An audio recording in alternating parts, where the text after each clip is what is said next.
ያለ ነገር ሲመጣ ምንድነው የሚያደርጉት የኛ መሪዎች ቆይ ስልክ ተደውለ የሚመለከታቸው አካል ስማቸው ነው ያው ዞሮ ደህንነት ቢሮ ማለት አዎ የሚመለከታቸው አካላት ይሄን አቅጣጫ ተሰጥቶናል እኔ እኮ አሁን ያሉትን አዲሱን የብሔራዊ መረጃና ደህንነት አገልግሎት ዋና ዳይሬክተር ለማግኘት ጥረት አድርጌያለሁ ግን በተለያዩ ነገሮች ተስፋ ስለቆረጥኩኝ እዛስ በህድ ምን አደርጋለሁ የሚለውን እንጂ እኮ ይሄንን አሁን የሰራሁትን የሙስና የተደራጀ ሌብነት ክራይ ሰብሳቢነት ዘረፋ ይሄንን በተመለከተ ለብዙ መስሪያ ቤቶች ይሄን ነገር በትኛል ግን መፍትሄ የለም ማንንም ምንም ምላሽ አልሰጠም እሱንም ወደ በኋላ ላይ እንመለስ ማንንም አይ ልምጣበት ብዬ ነው ስለዚህ ህዝበ ሙስሊሙ እኔ እንዲያየሁትና እስካሁን ድረስ ባየሁት ነገር እንግዲህ መጅሊስ ውስጥ ሰርቻለሁ ወዴታች ያለውን አላውቅም ኢትዮጵያ እስልምና ጉዳይ ጠቅላይ ምክር ቤት ባለሁበት ወቅት ግን አክራሪና ጽንፈኛ መጥቶ ይሄንን የኔ ነውና ይሄንን አድርጉልኝ አክራሪ ማለት የኔን ብቻ ተቀበለኝ የሚል ነው እንደውም በአንድ ወቅት ላይ ስብሰባ አንስተን ነበር ባልሳሳት አቶ ካሳ ተክለ ብርሃን የሚባል አምባሳደር ነው ማን ነው አሁን አምባሳደር ሆኗል የፌደራል ጉዳዮች ሚኒስትር ነበር ለምንድነው እነዚህ የሐሳብ ልዩነት አለን የምትሏቸው ሰዎች ማታቀርቧቸው ተወያዩ ፊት ለፊት ተነጋገሩ እየሰማኸኝ ነው አይደለም ተነጋገሩ ተወያዩ እዛ ደረጃ ድረስ ተጠይቀዋል እዛ ደረጃ ድረስ ሂዱና ይሄን ለምን አልፈለጉም ለምን ልዩነታችሁን አጥፈ በማን ዕውቅና ሰጣቸውና እኛን ሊያነጋግሩ ይችላሉ የሚል ድምዳሜ ነው እኛ ዕውቅና ያለን ሰዎች ነን እነዛኞቹ ግን ዕውቅና የላቸውም በቃ በዚህ ደመድመዋለሁ ስለዚህ ይሄ ነው ያለው ነገር ግልጽ ነው አባባሌ በክልል በመናመን አለ የሚል ነገር ይኖራል ኢትዮጵያ እስልምና ጉዳይ ጠቅላይ ምክር ቤት ግን እስካሁን ድረስ አክራሪ መጥቶናና ይሄንን ሐሳብ ተቀበል ይሄንን አድርግ ብሎ ያለበት የለም እነዚህ ሰዎች ተደራይተው መንግስትን ጠይቀዋል መጅሊሱ ጋር አለመነጋገር በሩን ከረቸመ ይሄኛው መክፈት አይፈልም ከዚህ ጋር ተያይዞ እንግዲህ ጽንፈኛ ምናምን በሚለው ጉዳይ ላይ መጅሊሱ ትኩረት አድርጎ እንደሚሰራ አይተናል ከመስራትም አልፎ እንደውም የተወሰኑ ወንድሞች የሆነ ታፔላ ተሰጥቷቸው በአሸባሪም ተብለው በእስር ተዳርገው እንደነበረ ይታወሳል አሁን ላይ ደግሞ የተጣራው ሁኔታ ካል ያየነው እንደሆነ መንግስት ይቅርታ የጠየቃቸው ንጹሃን ሆነው ተገኝተዋል ስለዚህ አክራሪ የሚባል ነገር አልነበረም ባልነበረ ነገር ላይ ነው ሲሰራ የነበረው ማለት ነው መጅሊሱ እኔ እንግዲህ እንደ መጅሊስ አሁን መጅሊስ አካባቢ ላይ ባለው ነገር እገሌ አክራሪ ነው እንደው ምን አለ አንድ ነገር እዚህ ላይ የምትይዘኝ እኔ ለምሳሌ ለነሱ ማልመች ከሆነ አክራሪ ይባላል እቺ አክራሪ ታፔላ ማስፈራሪያ ነው ለቲት ለምሳሌ አንድ ነገር ልንገር አሁን ከአክራሪ ኃይል ጋር ሰርቶብናል ከውጭ ኃይል ጋር እየሰራብን ነው እኔን የሚሉኝ አንድ ወቅት ላይ በጣም የሚገርምህ መሿለኪያ ተቢሮ እንደወጣ ተደርጌ መሿለኪያ ተመደብኩ መሿለኪያ የኢትዮጵያ ሙስሊሞች የልማት ኤጀንሲ ቢሮ ነው እዛ ቢሮ ገብተህ እንዲሰራ ተብዬ እዛ ገባሁኝ ከዛ በኋላ አቆምኩ ጠቅላይ ምክር ቤት ከመሄድ እዛ ተደብቆ ከውጭ ኃይሎች ጋር ነው እየሰራብን ያለው ብለው ገመገሙኝ ማንንም ማዕከል ያላደረገ ስብሰባ በግምገማ ተገመገምኩ ግን ሽፋኑ ይሄ ነው እኔ እዛ ላይ የገባሁት እዛ ሲሄድ ሌላ ነገር ተሰጠኝ እዚህ ስቀመጥ ደግሞ ከጽንፈኛና ከአክራሪ ቡድኖች ጋር እየሰራብን ነው እሱ ተደብቆ የት እንደሚውል አናቅም የአክራሪን ትርጓሜ ስናየው የኔ ብቻ ይሁን የሚል ነው ብለን እናስባለን ስለዚህ መጅሊሱ ላይ ደግሞ ስንመለከት አህለል ሱና ወልጀማ ወይም ደግሞ ሱፊያ ወሃቢያ ምናምን የሚል ነገር መከፋፈሎች አሉ እኔ አስቀጥለዋለሁ ብሎ በሚያስበው አህለል ሱና ወልጀማ የኔን ብቻ ያልተቀበለ ሌላ አክራሪ ነው ማለት እሱስ አክራሪነት አይሆንም ጽንፈኝነት አይሆንም ያስተሳሰብ ልዩነት እኮ የኔን ብቻ ተቀበል ካለኩ ሁሉም አክራሪ ነው አሁን ግን ያለው አዲሱ 9 ኮሚቴ የተዋቀረው ከመጅሊስ 3 ሰው ከ17 ኮሚቴ 3 ሰው እና ከሙህራን 3 ሰው ተዋቅሮ ያለው ሁሉንም ያቀፈ መጅሊስ እናቋቁም የሚል ነገር መምጣቱ መጅሊሱ ከዚህ በፊት የነበረው አስተሳሰብ አክራሪነት ነው ሊያስብል አይችልም ወይ አሁን ይሄኛው እንደ አዲስ እንግዲህ በመንግስት አጀንዳ ተሰጥቶ በአገሪቱ መሪ ነው ይሄ ኮሚቴ የተወሰነው ይሄ መጋፋት አይቻልም አብዱ ሰላም ቢሆን እንደሆነ ሌላ ሰው ቢሆን እስካሁን ተባረው ወይ ከአዲስ አበባ ሊያጠፉት ይችላል አሁን ከላይ የመጣ ስለሆነ ይሄ መጋፋት ስለማይቻል ካቅም በላይ ስለሆነ ምንም ማዘጋጃው ተቀብለውታል ተግባባን አይደለም ስለዚህ ይሄን የመሰለ ነገር ነው እንግዲህ እንዲያጠቃላይ ያለው እስቲ እንግዲህ መጅሊሱ ከሚሰራቸው ስራዎች የሥራ ዘርፎች ውስጥ በዋነኝነት የሚጠቀሰው በጣም ትኩረት አድርጎ እየሰራ ያለው የሐጅና ዑምራ ጉዳይ ነው በሐጅና ዑምራ ጉዳይ ላይ ምን ጠንካራ ጎን ምን ደካማ ጎን አለ ምን መስተካከል ያለበት ጉዳይ አለ ብለው ያስባሉ ኦኬ እንግዲህ እንደተባለው የኢትዮጵያ እስልምና ጉዳይ ጠቅላይ ምክር ቤት አንዱ የተቋቋመበት ዓላማ የሐጅና ዑምራ ስራዎችን በበላይነት መምራት ነው ለዚህም ሲባል በየአመቱ ወደ 8000 ኢትዮጵያውያን ሁጃጆች ወደ ሳውዲ አረቢያ እንዲሄዱና 100 የልኡካን ቡድን አባላት 8100 ይሆናል አጠቃላይ 8100 ይሆናል።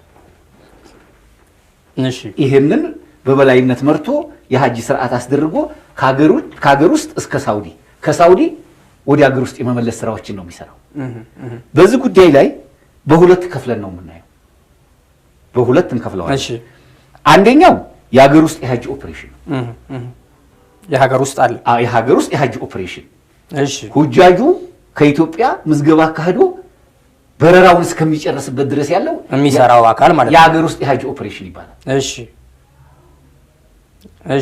ሁለተኛው የውጭ ሀገር የሐጅ ኦፕሬሽን አለ። ሳውዲ ውስጥ የሚከናወነው ስራ ማለት ነው። በእነዚህ ላይ ያጠነጥናል። አንድ ባንድ እንመጣባቸዋለን። መልካም። እንግዲህ የሀገር ውስጥ የሐጅ ኦፕሬሽን ከምዝገባ እስከ በረራ ድረስ ያለው፣ ከበረራ በኋላ ደግሞ ሁለተኛው ይቀበላል። የሀገር ውስጥ ወደ ውጭ ይሄዳል ማለት ነው። የውጭ ሀገሩ ይቀበላል። እና አገር ውስጥ ላይ የምንመለከተው ነገር ምንድነው? የሀገር ውስጥ የሐጅ ኦፕሬሽን በሚደረግበት ሰዓት ላይ ምንድነው ከሰራተኛ ምደባ ነው የሚጀምረው። የተበላሸ አሰራር ብየምለው ከዛ ነው የሚጀምረው። የኢትዮጵያ እስልምና ጉዳይ ጠቅላይ ምክር ቤት ከ700 ያላነሱ ሰራተኞች አሉት። በትንሹ በሱና በሱ ስር በሚያስተዳድራቸው ተቋማት ለምሳሌ አወሊያ የኢትዮጵያ ሙስሊሞች የልማት ኤጀንሲ፣ አልፋ ህንጻ የሚባል አለ። ሌሎችም ሆነውና ጠቅላይ ምክር ቤቱ የሚሰራቸው ሰራተኞች ከ700 ያላነሱ ሰራተኞች አሉ። እነዚህ 700 ሰራተኞች ይህንን ስራ በቀጥታ መሳተፍ ይችላል። ልዩ ፕሮፌሽን የሚጠይቅ አይደለም ጉዳዩ። ሕክምና አይደለም፣ ሌላ አይደለም። ማንም ሰው ፓስፖርት ቁጥር ይመዘግባል፣ የገባበትን ቀን ይጥላል፣ ቁጥር ይሰጣል። የተለየ ነገር የለውም። ምናልባት የአንድ ቀን ስልጠና በቂ ነው። ምናልባት የተለየ ነገር ቢኖር የሲስተም ጉዳይ ያለ እዛ ኮምፒውተር ላይ የሚሰሩት ውስን አካሎች የነዛ ጉዳይ ካልሆነ እነዛም 2 ወይ 3 ናቸው። ከዛ በተቀረ ግን ማንኛውንም ስራ የጠቅላይ ምክር ቤቱ ሰራተኞች ይሰሩታል። ነገር ግን እዚህ ጋር የሚጀምረው የብልሹ አሰራር ከቤንሻንጉል ጉሙዝ፣ ከኦሮሚያ፣ ከአማራ ከየትኛውም አካባቢ ዘመዶቻቸውን ያመጣሉ ስራውን እንዲያስፈጽሙ የሀገር ውስጥ የሐጅ ኦፕሬሽን ሆነው እንዲሰሩና እንዲከፈላቸው አበላለ። እንግዲህ እዚህ ላይ ኦቨርታይም አለ።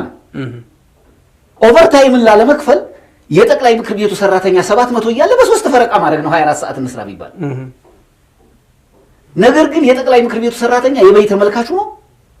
መብቱ ተደፍጥጦ የውጭ ሰው ዘመድ ያለው መጥቶ ለስራው አዲስ የሆነ እንግዲህ የሆነ ስራውን እዛ ጋር ሲገለው ታያለ። ይሄ በተደጋጋሚ እንዲስተካከል ጥያቄ አቅርቤያለሁ። ባለን የሰው ኃይል በራሳችን ለምን ያስፈልገናል? ለምን አበል እንከፍላለን?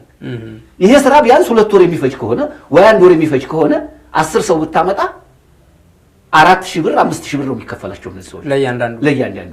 ምን ያህል ነው የኛን ሰራተኞች ከተጠቀምን ግን ደሞዛቸውን ይዘው ነው የሚሰሩ። ደሞዝ አላቸው፣ ደርቦ ይሄን መስራት ይችላሉ። በቃ ደርቦ ይሰራል፣ ግዴታው ነው። ምክንያቱም የጠቅላይ ምክር ቤቱ ገቢ ኦንሊ ሐጅ ነው። የሳውዲ መንግስት 1 ዓመት ቢያቆም የለም ይሄ ይፈርሳል።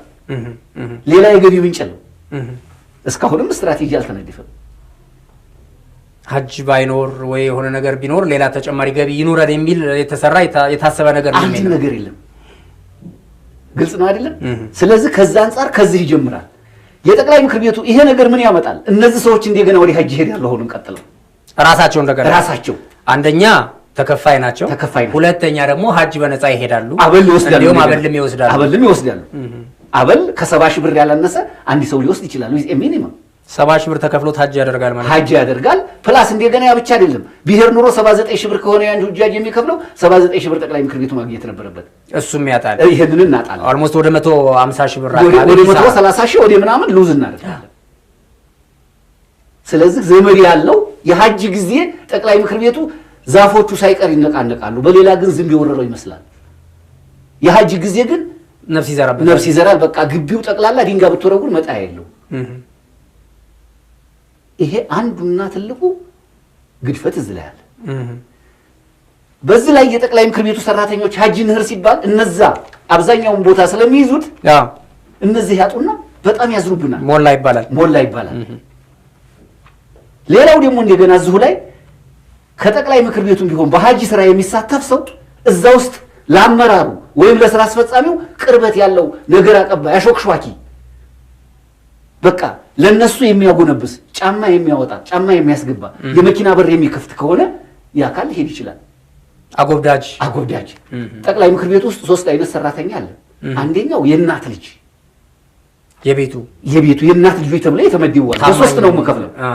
የእናት ልጅ ተብሎ የተከፈላል። እሺ ሁለተኛው ይሄን የሚቃወም ደግሞ የእንጀራ ልጅ ተደርጎ የሚባረርበት ገብቷል አይደለም? ለምሳሌ ለምን ይሆናል ብሎ የሚታገል አካል አይ አንተ አታስፈልግም ትባረራለህ፣ እገሊ ቦታ ትመደባለህ፣ ራቅ ትደረጋለህ። ያም ካልተስተካከለ እንደገና የመባረር አደጋ ይኖራል።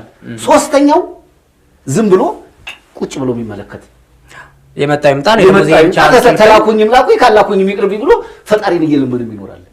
ያኛው ግን የመጀመሪያው ቡድን በዚህ ብቻ አይደለም በማንኛውም ነገር ተጠቃሚ ነው። የእናት ልጅ የሚባለው ያ እንግዲህ ምንድነው በቃ ሞር ለዛ ለአመራሩ ቅርበት ያለው አካል ነው ነገር የሚያመጣ እገሌ እንዲህ ነው። በጣም የሚገርም ሴኩሪቲ ካሜራ ተገጠመ። ኦኬ ግቢ ውስጥ ያ ሴኩሪቲ ካሜራ የተገጠመው እገሌ ከማን ጋር ያወራል፣ አብዱስ ሰላም ከማን ጋር ያወራል፣ እገሊት ከማን ጋር ታወራለች፣ የት ነው ያሉት የሚለውን ለመከታተል በዋና ጸሐፊውና በፕሬዝዳንቱ ቢሮ ብቻ ነው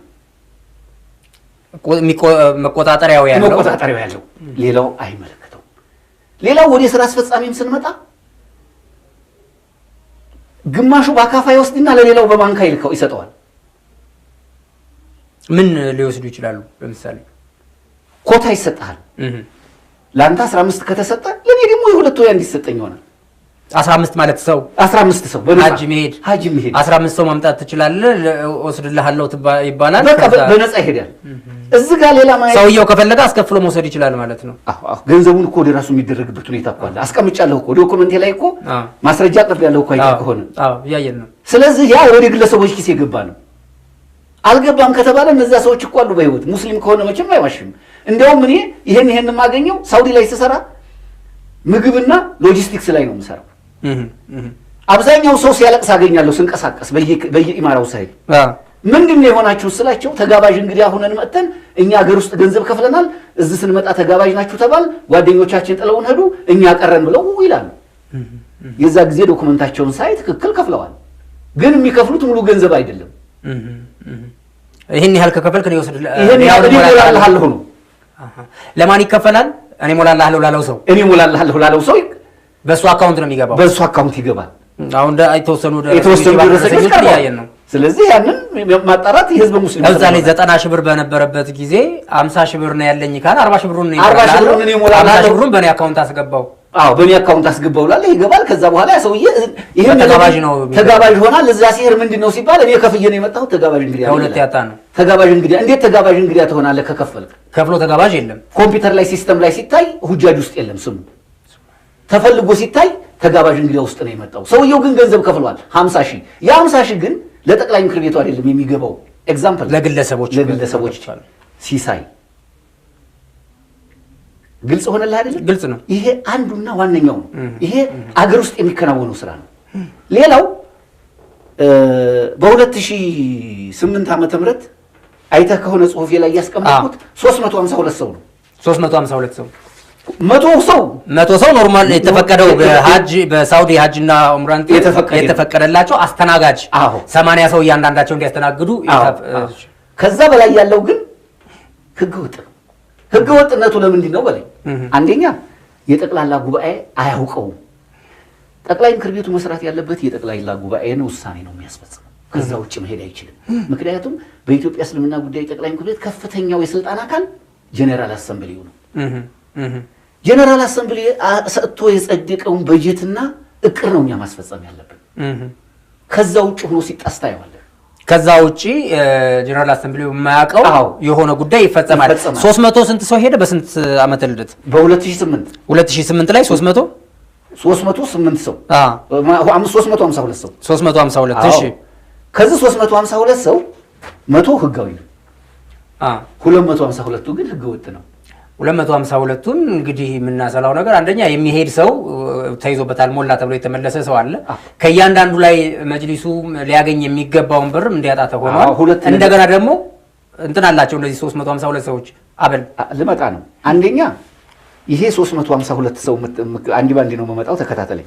አንደኛ ይሄ 352 ሰው 252ቱ ህገወጥ ነው የሚለው። ኦኬ ህገወጥ የሚያደርግበት ምክንያት ጀነራል አሰምብሊው አያውቃቸው መገለጫ አለ። አዎ አንደኛ ጠቅላላ ጉባኤ አያውቀውም። እቅድ የለም። ይሄን ያህል 252 በነፃ እንወስድ ያለን ነው 100 ነው እቅዱ ላይ በጀት የለም። ለዚህ የተያዘ ይሄ ህገወጥ ያደርገዋል። እነዚህ ሰዎች ደግሞ እነማን ናቸው ስትል ከተወሰኑ አካባቢዎች የሚሰበሰቡ ናቸው። ለምሳሌ ይሄን ውሳኔ ሲወሰን ፕሬዝዳንቱና ምክትሉ ጸሐፊው ናቸው የወሰኑት። ሌላው ስራ አስፈጻሚ ውጭ ነው ያለው። ለምን ማለት አይችልም? ሌላው ስራ አስፈጻሚ ለምን ሲባል ነው አንድ አይነት ጣጣ የሚመጣው። ለምሳሌ እኔ 252 ሰው ተገቢ አይደለም ብዬ ስቃወም ነው ከግቢ ወጥቼ ወደ ኢትዮጵያ ሙስሊሞች የልማት ኤጀንሲ እንዲዛወር የተደረገው ለማራቅ መረጃ እንዲያላገኝ። ገብቶሃል አይደለም? ይሄ አንዱ ነው። እዚህ ጋር እንደገና ምን አለ? አሁን እንዲያልኩህ አበል አለ። እንደገና ቢከፍሉ ኑሮ ጠቅላይ ምክር ቤቱ ማግኘት የነበረበት ገንዘብ አለ። ለምሳሌ 70 ሺህ የሚከፈል ከሆነ ከ252 ሲባዛ በ70 ሺህ አድርጎ ማምጣት ነው። እንደገና 70 ሺህ አበል የሚከፈል ከሆነ 252 በ70 ሺህ የምትከፍለው ነው። ያ ደግሞ 140 ሺህ በ252 ማባዛት ነው በትንሹ። ሶስተኛ ህዝበ ሙስሊሙ ሀጅ መሄድ እየፈለገ ገንዘብ ኑሮት ሞላብህ ይባላል። እነዚህ ሰዎች ያለ አግባብ የገቡ ሰዎች ስላሉ ይሄ በ2008 የተደረገ ነው። በተመሳሳይ በ2009 ዓመተ ምህረት በሚቀጥለው ዓመት ማለት ነው እያደገ መጣ ይሄ ቁጥር። እዚህ ላይ አሁን በዝርዝር የጠቀሷቸው ሰዎች ማለት ናቸው። አዎ አያይዤዋለሁ ከጀርባ ላይ ስማቸው አሁን ተመልካቾቻችን እያዩት ያለው ነው። እንደውም ሙሉ ስማቸው፣ የፓስፖርት ቁጥራቸው፣ ጾታቸው፣ የመጡበት አካባቢ ሁሉ ተጠቅሶ በዚህ መልኩ ተደራጅቶ የተቀመጠ ነው። እነዚህ በጥቅሉ ወደ 526 ሰዎች ሆነው ነው የመጡት ማለት ነው። ይሄንን 526 ሰው መረጃ ለማግኘት ነው ማዕቀብ ተደርጎብኝ ስለነበረ እንዴት እንዲያገኘሁት ብነግርህ አስገራሚ ሁኔታ 526ቱን ሰው በነፃ ሄደውን ያገኘሁት ሳውዲ ላይ ሎጂስቲክስ እና ምግብ ላይ ይሰራለሁ ብያለሁ። እዛ ላይ እነዚህ ነገሮች ይመጣሉ። ዛሬ ይሄን ያህል ሰው ከልኡካን ቡድን ይሄ ሄዳል ተብሎ ይባላል። ያንን መዘግባለሁ። ገብቶሃል አይደለም? በዛ መዝገባ ነው ይሄን 526 ሰው ዝርዝሩን ያገኘሁት። አለዛ መረጃ ለማግኘት እዛ ቤት ውስጥ ተዘግቷል። ለቢቢኤን ይደርሳል፣ ለዋሃብያ ይደርሳል ይልሃል። ለምንድን ነው የምንፈራው እኛ? በጣም የሚገርምህ ነገር መረጃ መስጠት እኮ በጠቅላይ ምክር ቤታችን እኮ ፋይናንስ የትኛውም ተቋም ላይ ብትሄድ አንድ ደብዳቤ ተጽፎ በመዝገብ ቤት ነው ወጪ የሚሆነው። ለቢቢኤን ይደርሳል ማለት እንግዲህ መረጃውን ቢቢኤን ካገኘው ያወጣ ስለነበረ ቢቢኤን በመጅሊሱ ግቢ የሚፈራ ሬዲዮ ነበር ማለት ነው። ለቢቢኤን ይደርሳል፣ ለዚህ ይደርሳል፣ ለጠላቶቻችን ይደርሳል። ምን ያሳፍራል? ግልጽ ከሰራን ትክክል ከሆነ ምንድነው የሚያሳፍረኝ? ትክክል አይደለም ብሎ ሊያወራ ይገባል። ምንድነው የሚያሳፍረኝ? እኔን ቆይ እስቲ። ስለዚህ የሂሳብ ሰነዶች በዋና ጸሐፊው ማህተም ይደረጋሉ። አስተዳደርና ፋይናንስ መምሪያ ጋር ወጪ ይደረጋሉ በድብቅ። ሌሎቹ የስራ አመራሮች መዝገብ ቤት እንደውም ጭራሽ የለም። መዝገብ ቤት የለም። ይሄ ማጣራት ይቻላል።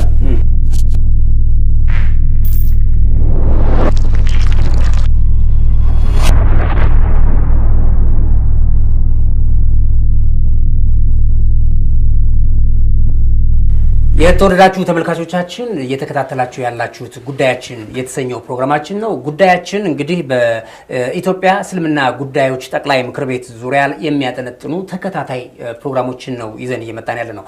በነገራችን ላይ ልብ እንድትሉልን የምንፈልገው በዚህ ጉዳይ ላይ ማንኛውንም ግለሰብ መኮንን ማውገዝ አንፈልግም። ተቋሙ ግን በትክክል መስራት አለበት። እንደ አንድ ሙስሊም ግለሰብ እንደዚሁም ደግሞ እንደ አንድ ሙስሊም ሚዲያ ማንሳት ያለብንን ነገር እያነሳን እንሄዳለን።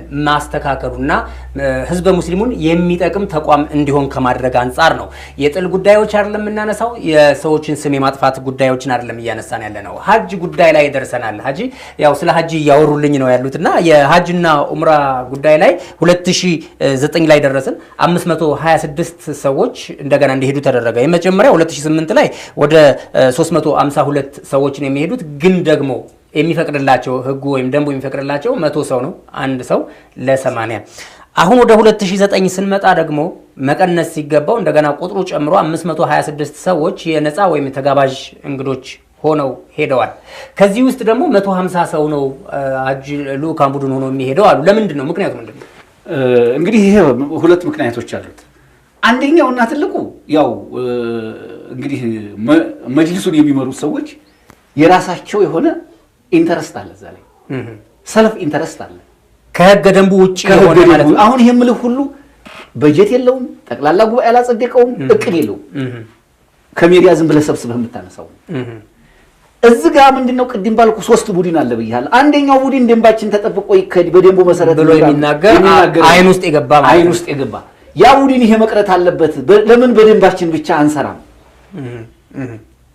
ይሄ የተደረገበት ቲፎዞ እየበዛ ሲሄድ በተለይ ከተመረጡበት አካባቢ ዲጋፍ ለማግኘት ለሚቀጥለው በጣም ከሚገርምህ እና አብዱ ሰላምን እኮ ካስወገር ለሚቀጥሉት አመታትኛ እመጣበታለሁ ይበዙ ጉዳይ ሌላ ሚስጥር ስላለ እነሱን ታስወገርን እኛ ቀጣይ ነን ለኛ ጸረ ሆኑትን ሰዎች ማስወገድ ያለብን ተብሎ ስትራቴጂ ተነድፎ እኮ ነው እንደኔ እኮ ሌሎችም አሉ ፈርተው ካልሆነ በስተቀር የሚያውቁት እንደ ወደ 150 ያደገበት የመጀመሪያው 15000 ህዝብ ሁጃጅ እንዲሄድ ስለተፈቀደ ኮታ ተጨመረ 8000 ነበር የሳውዲ የሐጅ ሚኒስቴር ለኛ 15000 ለኢትዮጵያ ያደረገ ማለት አደረገ ከዛ በኋላ ግን ሁጃጅ አልተገኘም እንደውም ቀነሰ ቁጥሩ ለምንድን ነው ሰው ሞላ እየተባለ ሲመለስ ነው እኛ የምናውቀው አንደኛ እነዚህ 526 ሰው የሚወስደውን ኮታ ይወስድ 8000 ሲቀነስ 526 አድርገው ዞሮ 7400 600 700 500 ሰው መህር እየፈለገ ገንዘብ ይያለው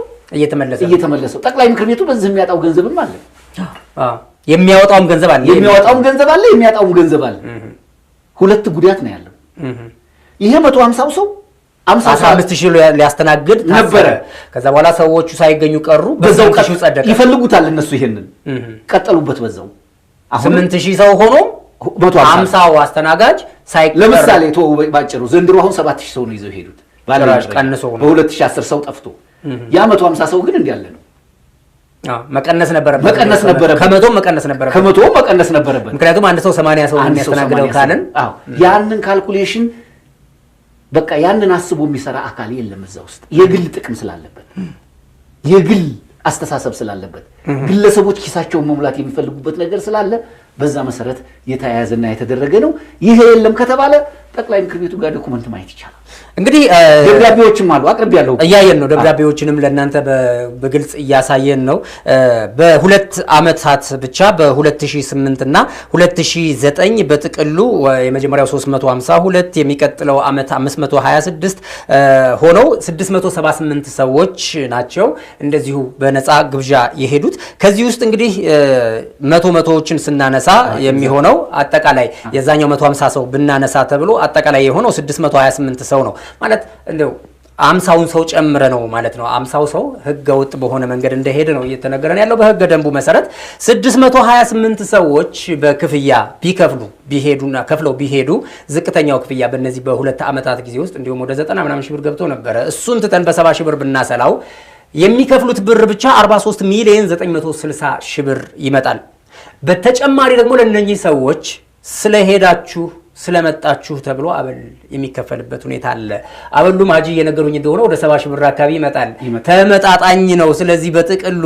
87 ሚሊዮን 920 ሺህ ብር ኦልሞስት ወደ 88 ሚሊዮን ብር በሁለቱ አመት ብቻ መጅሊሱ አጥቷል ኤግዛክት ትክክል ይሄ እንግዲህ ትክክል ባልሆነ አሰራር ህገ ደንቡ ባላጸደቀው ወይም ደግሞ ስራ አስፈጻሚዎች በማያውቁት መንገድ በሁለት ሰው የተወሰነ ውሳኔ ሁለት ሰው የተወሰነው እንደውም በዚህ ጉዳይ ላይ ምን ተደረገ ይሄ ነገር ኮራፕሽን አለ በሚለው ላይ እንደ ስራ አስፈጻሚ አቋም ተይዞ እንዲያስ ተደረገ ይሄንን የሚቃወሙ ስራ አስፈጻሚዎች የስብሰባ ጊዜውን በማዛባት ኡማ ሆቴል ነው ስብሰባ የምናደርገው ከተባለ በኋላ ይሄን የሚቃወሙ ስራ አስፈጻሚ ኮሚቴ አባላት በሌሉበት እነሱዎች ኡማ ሆቴል እንደሆነ ያላቸው መረጃ ኡማ ሆቴል ላይ እንገናኝ ተብሎ ቀጠሮ ተያዘ ኡማ ሆቴል ላይ 7 ሰዓት ተኩል መሄድ ሲገባን ሲከድ ኡማ ሆቴል የሉም ጭራሽ ኡማ ሆቴል የሉም ሰዓቱንም ቀይረው ቦታውንም ቀይረው መጨረሻ ላይ 6 ነው አይ ምንም ኮራፕሽን የለም የሚል ነገር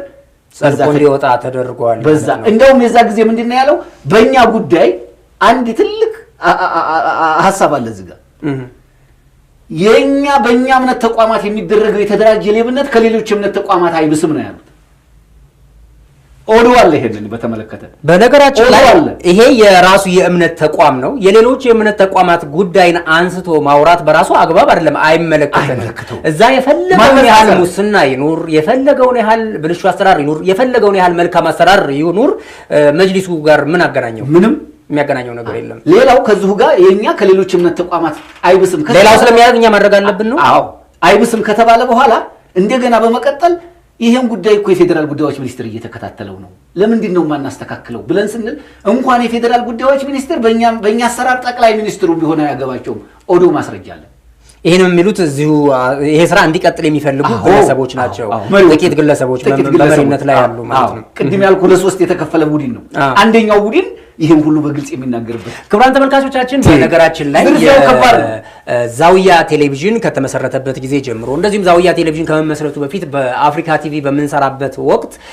ሀጅና ኡምራ በሚደረግበት ወቅት ሚዲያዎቻችን የኛ ሚዲያዎች እነዚህ ናቸውና ከሚዲያዎች ሰዎች ወስዳችሁ ያለው ነገር በግልጽ መታየት መቻል አለበት የሚል ለሚዲያዎች ኮታ ይሰጥ ቢያንስ ለአንድ ቴሌቪዥን ሁለት ሰው ኮታ ስጡ የሚል ጥያቄ ጠይቀን ነበር ከአንድም 3-4 ጊዜ ጠይቀናል እንዲሁም ፕሬዚደንቱን ለማግኘት አልተቻለም እዛ ውስጥ ያሉ ስራ አስፈጻሚ ለሚባሉ አካላቶች ደብዳቤያችንን ሰጥተናል ምላሽ አልተሰጠንም ይሁንና ከዚህ ጋር በተቃራኒው ግን በትልልቅ የሚኒስቴር መስሪያ ቤቶች በሚኒስቴር ማዕረግ ያሉ ሰዎች እንደተጋበዙ እየነገሩ ነው እስቲ ስለሱ አንሱልን እንግዲህ ሀጅ አድርጉልን እንጋብዛችሁ ግብዣ ነው ሀጅ አድርጉልን ነው ሙስሊም የሆኑ ሚኒስትሮችን የክልል መስተዳድሮችን ነው የሚጋበዙ ማለት ሀጅ አድርጉ ብሎ መጋበዙ ችግር የለውም መክፈል ግን የሚችሉ ሰዎች ናቸው እኔ ተቃውሞም እዛ ላይ ነው መክፈል የሚችል ሰው እየሆነ ለምንድን ነው ስትል ዲጋፍ ይሆኑናል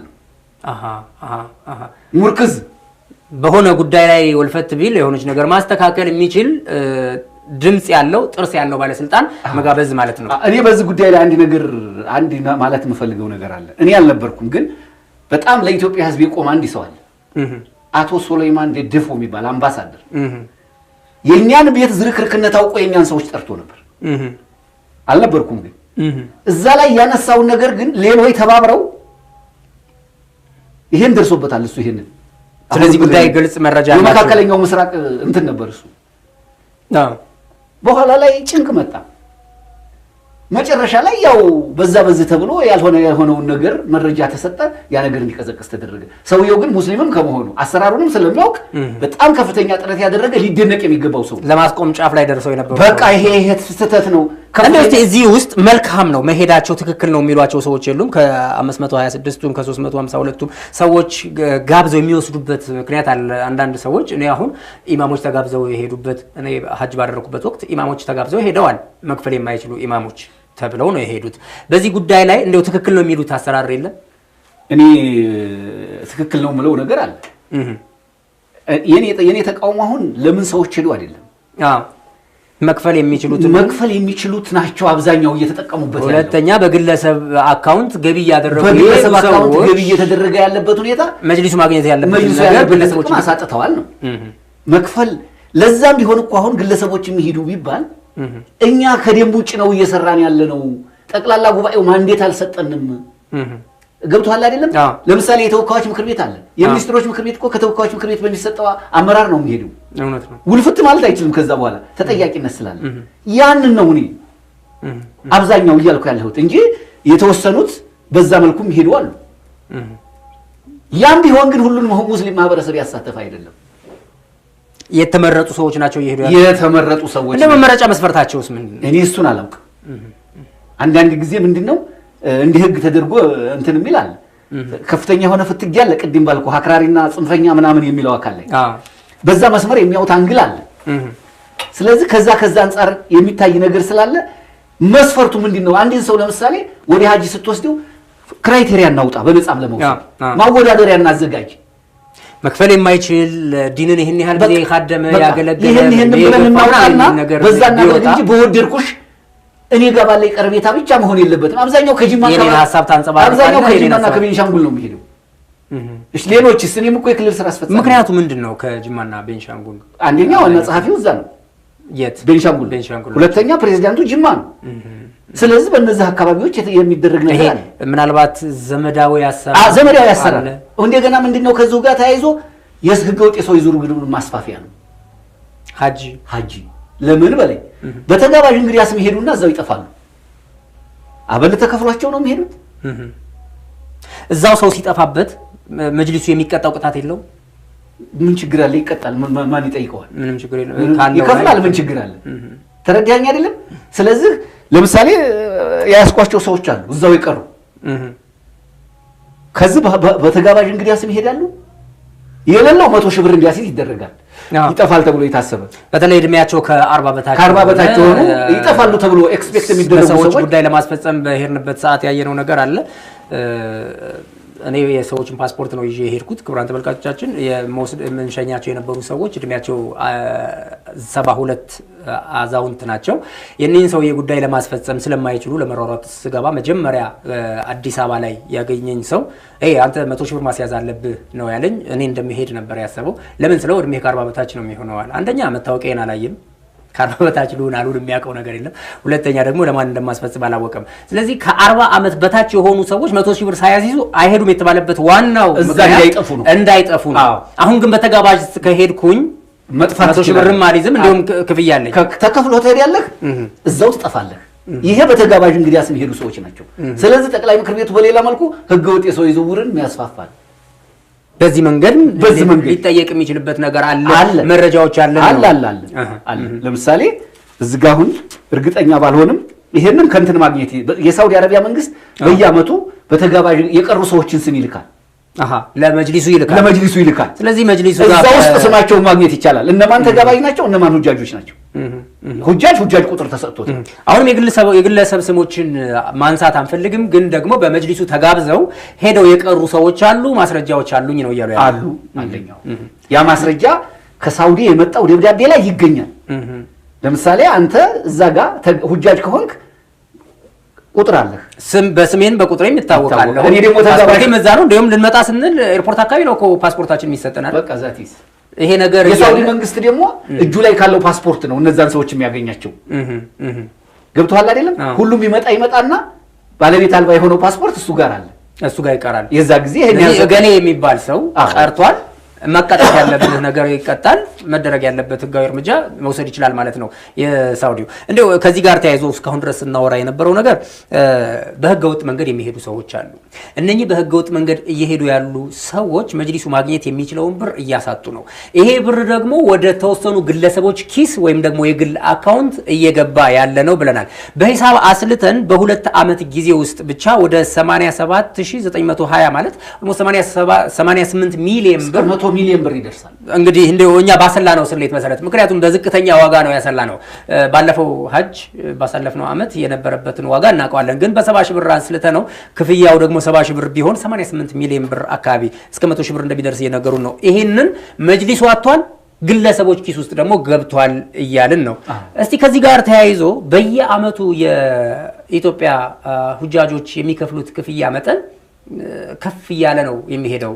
ከፍታው አግባብ ነው ይላሉ እኔ ከፍታው ከምግብ ጋር ተያይዞ እንደውም ስራ ሰርተዋልና እሱ ጋር ተመልሼ እመጣለሁ የሚቀርበውስ ምግብ የዛን ያህል መጣበታለሁ በሁለት ነገሮች ላይ ማየት አለብን እንዲያልከው እንግዲህ የኢትዮጵያ እስልምና ጉዳይ ጠቅላይ ምክር ቤት በህጋዊ መንገድ ካንድ ሁጃጅ ያገኛለሁ ብሎ ኮሚሽን የሚያስበው 7000 ብር ነው በትክክል ማግኘት አለበት ተብሎ የጸደቀ በቃ አለ የሚባለው 7000 ብር ነው 7000 ብር ያው ከ8000 ሰዎች ከያንዳንዳቸው ቢባዛ 56000 ብር ነው 56 ሚሊዮን አካባቢ ይመጣል አዎ እሺ ሆራዝ ግን እዚህ ጋር መረዳት ያለብህ በውስጥ ታዋቂ 16000 ብር ነው የሚወሰደው ካንድ ሁጃጅ 9000 እላፊ ያለው እሺ ግልጽ ነው 16000 ጊዜ 8000 ማለት ነው 16000 ጊዜ 8000 ሲቀነስ 56000 56 ሚሊዮን ተግባባን አይደለም ይሄ ይሰራል ይሄ ግን ሙስሊሙ ህብረተሰብ ይሄ መረጃ የለውም 16000 የሚሆነው 7000 ብቻ 7000 እየከፈለ እንዳለ ነው 9000 ብር ላፊ እየከፈለ 9000 ብር በተለያየ የወጪ ርዕስ ነው የምትተነተነው በተለያየ የወጪ ርዕስ ትተነተናለች የኢትዮጵያ አየር መንገድ ላይ ብቻ ነው ትክክለኛ ፊገር የሚሰጠው ለምን ኢትዮጵያ ውስጥ ስለሆነ ስለሚታወቅ ማለት እሱን ማጭበርበር አይቻልም በግሉም ሀጅ መሄድ ሰው ስላለ እኔ ከፈልኩት እኮ 20 ሺህ ብር ነው ይያለ እዛ 30 ሺህ ብር ከከፈለ ለምን 10 ሺህ ብር ብሎ ሊያነሳበት ነው ሰው ይሄንን በተመለከተ ትክክል አይደለም ከተባለ በየአመቱ የሀጅና ኡምራ ገቢ ስንት ነው ቢባል ከ156 ሚሊዮን በላይ አባዛው በ18000 በ16000 አባዛው ይሄ ይገባል የማጭበርበሪያ ስልታቸው